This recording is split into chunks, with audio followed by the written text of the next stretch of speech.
The 11th Nama. Pancha tanmaatra Saayakaa. Saayakaa is arrows. So we just spoke about the bow, the sugarcane bow.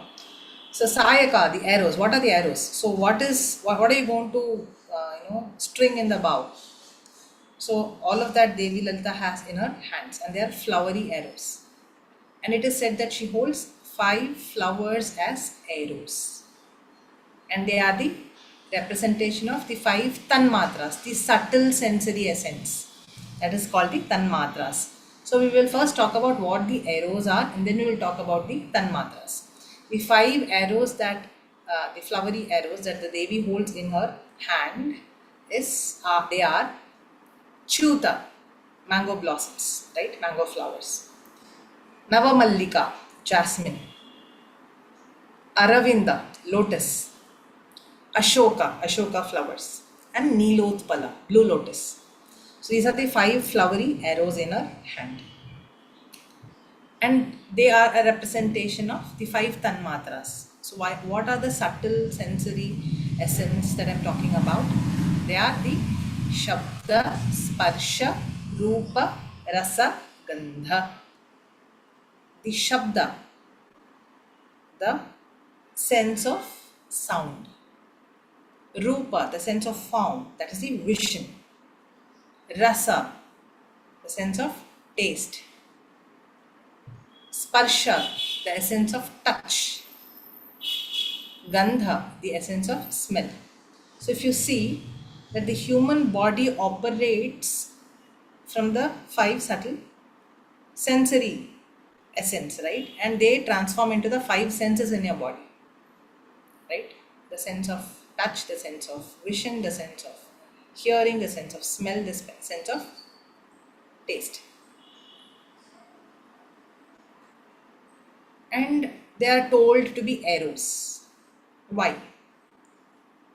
Because if you closely observe, the 5 senses is what gives you information about the world around you.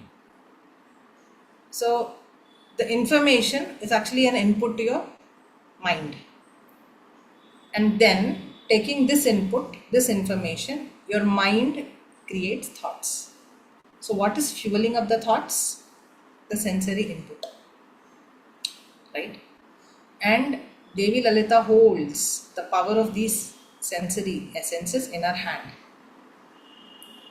to show that if you allow her to take over, if your sensory input is guided by her divine energy, then that becomes the intentional, powerful arrow that, when stringed to the bow called mind, reaches the right target. Right? What is the right target for us? It is to realize who we are, the true essence of who I am. That I am divinity itself. You don't have to talk about, blending with the Supreme Brahman after you're dead. It is about living to your fullest potential as the unlimited Atma. Right? The Atma does not have conditions. The Atma doesn't have boundaries. The Atma is always constant, the ultimate truth, and that is who we are, essentially. But the senses around us, the world around us, is, if we are not aware enough, if we are not careful enough, kind of makes us identify with the changing material world. Now Devi is that force that pulls you away from mere sensory inputs into your steady, powerful, unlimited state as the Atman. So if you allow your senses to be taken over by her, you're in turn creating meaningful thoughts that in turn is going to shape up the way you exist. That's the power of the senses. So Devi Lalita is that powerful energy, that can guide your senses, which you can use as arrows to string to the mind personified bow, which is again in her hand. If you allow, she is a representation of the mastery of the mind. If you allow that to happen, then you have won the game.